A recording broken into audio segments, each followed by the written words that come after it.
Hello, it's Jamie here with Dabbles and Babbles. In this tutorial, I'm going to show you how to make these really cute Elizabeth stitch fingerless gloves. They're pretty easy to make. The first part of it is the wrist cuff, and that really just involves a single crochet, and you're single crocheting in the back loop. Then you just switch the angle, crochet the beautiful Elizabeth stitch. So let's get started. First thing we're going to do is create our slip knot, and then we are going to start by chaining 13. So let's count. Whoops. 1, 2, 3, 4, 5, 6, 7, 8, 9, 10, 11, 12, and 13. Okay, and that's our chain of 13.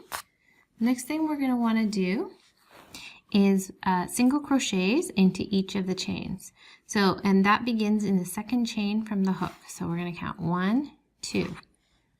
So we're going to put our hook in, yarn over, pull through, yarn over, pull through both the loops.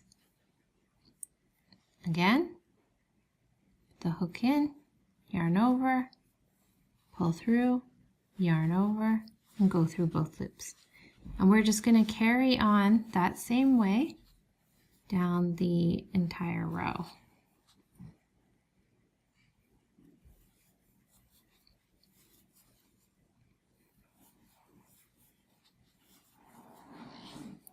And it's always a little challenging at the beginning to hold on to your chain when you're starting out because it's just so fiddly.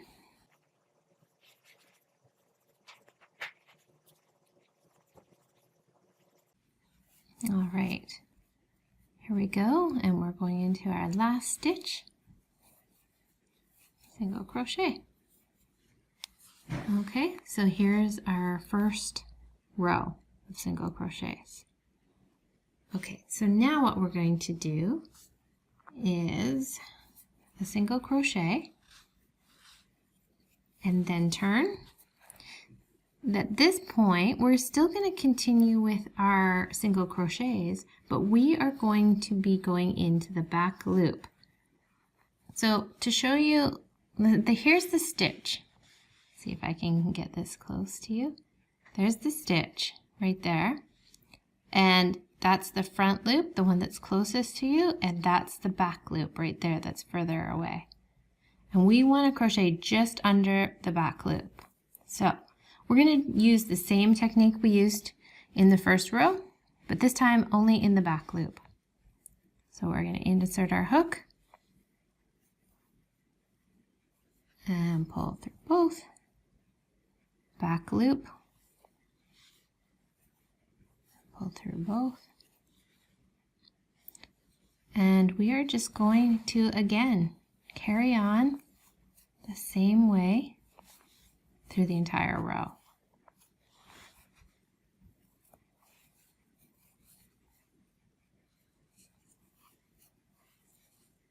And you can see what's happening is it's starting to form a little ridge. And this is what will give you the ribbed look in our finished product. You can see right there that beautiful ribbed look to it. Okay, so we'll finish off this row.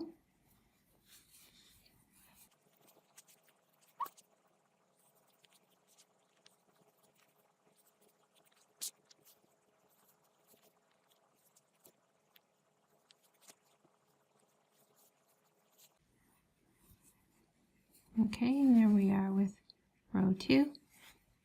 And now we're going to carry on and do the next row. And again, we go into that back loop for every stitch. Now we are just going to carry on in the same format, going back and forth in the back loop of each row. Okay, so for the purposes of this video, I'm not going to do all the rows, but you're going to want to do 27 rows for the adult version.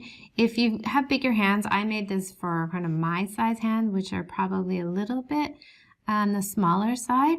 Just make sure that you use odd numbers of rows. So you can see here, this is row 1, 2, 3, 4, 5, 6, 7, 8, 9, 10, and 11. So I've done 11 rows just for this example, but you're going to want to do 27 or 29 if you want it a little bit larger. If you want it smaller, like the pair that I made for my daughter, I made hers with 23 rows. So now the next step and what we're going to do is we are now going to be changing. This will continue getting longer and longer. And then once you've got the desired length, what you're going to do is turn it, and we are going to start working backwards, or sorry, I guess along the edge of our piece. So I've already done an extra stitch here. Just here, let me back up to make sure you see me do all of the make sure we are all on the same page and know exactly what to do. So the first thing we're going to do is chain 1, single crochet in the edge of each row. So this is our first row here. So we are going to single crochet. And then for the next row, it's going to seem a little bit of a challenge to get in there, but you just kind of have to dig in. You want to go in right underneath this turning stitch right here. So you're going to go in, single crochet. Okay, and then the next one's going to be a lot easier. You'll see that hole is the next place we're going. This is the next row. Single crochet, and this is the harder one, single crochet,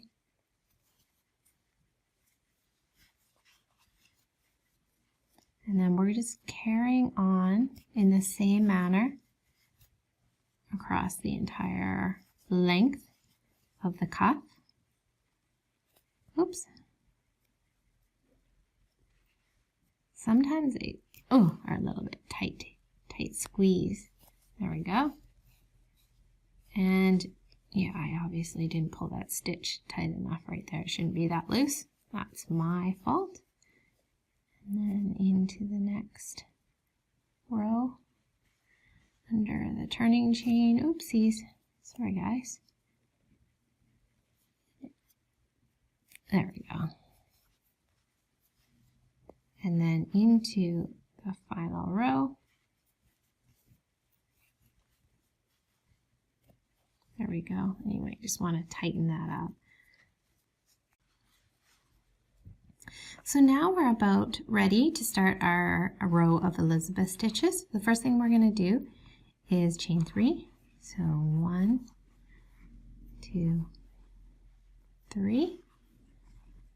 And then we're going to turn our work. And the first Elizabeth stitch is going to go directly under our turning chain. So we are going to insert the hook. We're going to yarn over again, insert the hook in the same stitch, yarn over, and pull through. And you'll see you have 4 loops on the hook. We're going to pull through all 4, and we are going to chain 1.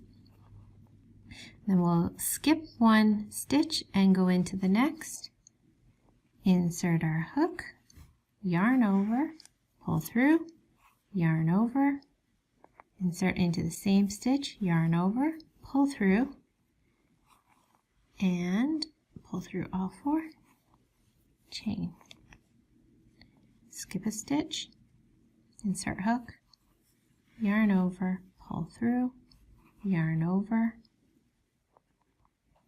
insert in stitch, yarn over, pull through, and chain 1.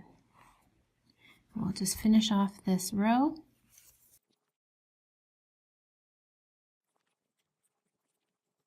And then we've got our last stitch here.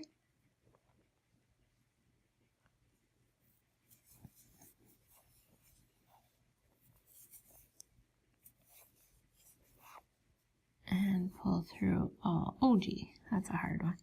I did a bit tight. And that's one thing to keep in mind when you're doing this. Make sure you, oh my goodness, I think it's actually caught on something. There we go. You don't want to crochet this too tightly or you'll have trouble getting in it. And there we go. So we've chained the first one. We're going to chain 2 more for our turning chains to make it 3. We're going to turn it around. And now we are going to carry on doing the Elizabeth stitch, and where we want it, if you can see there's like 2 V's, you want to go in on the right side into that V right there. So we're going to go in, insert hook, yarn over, pull through, yarn over, insert hook, yarn over, pull through all 4, and chain 1. And then you can see in the next, we're going to go into this stitch right here.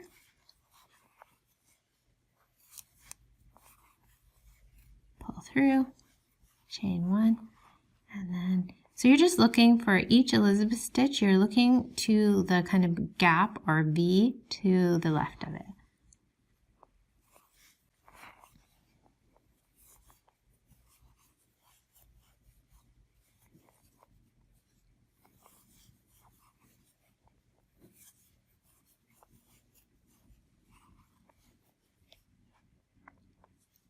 And we're almost done this row. And then for the last stitch, you're just going to be going in under the turning chain.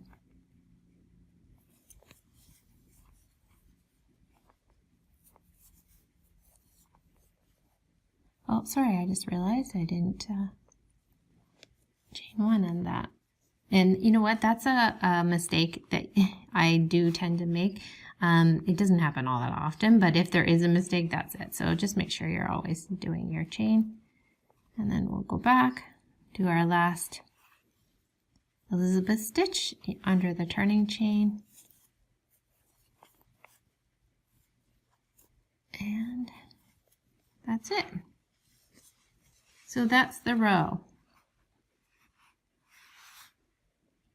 And you just keep carrying on until you've got your desired length. For me, it was 12 rows. If you have larger hands or want to make it a little longer, feel free to add an additional amount of rows. There doesn't seem to be any issue, like it doesn't matter how many rows you do, just whatever works. And then once you're done, you just want to stitch up the side. So you'll just fold over the 2 halves. So like this, you would just fold it over, and then you're just going to stitch up the seam all the way, leaving a hole for the finger, as you can see here. And then you're done. You just slip your hand in,